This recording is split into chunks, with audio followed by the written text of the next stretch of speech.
वो नूर खुदा का टुकड़ा था, भला किस तरह होता साया। वो नूर खुदा का टुकड़ा था, भला किस तरह होता साया।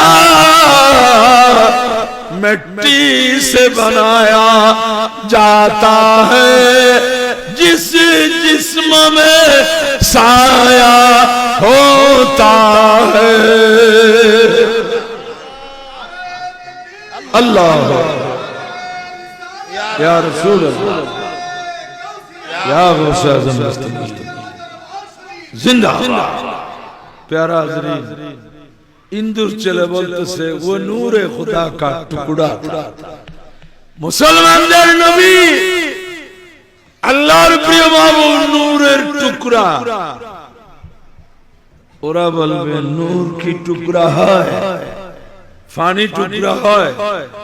হয় না? বরফ এগুলো কি? হ্যাঁ, বরফের মধ্যে আর কিছু আছে? বরফ এগুলো কি?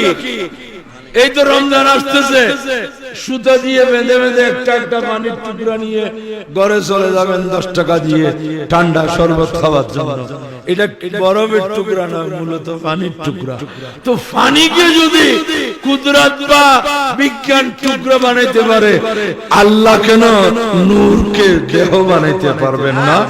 সেজন্য বলতেছে ও নূরে খুদা কা টুকরা থা, ভলা কিস তরহ হোতা সায়া। এই কারণে তো ওনার ছায়া ছিল না। আমার নবীর, আরে নবীর ছায়া না, আমরা এই জামা পরেছি, এটার ছায়া পড়বে না পিছনে? আমার দেহ তো, আমার বডি তো কাপড়ের ভিতরে, বলেন না?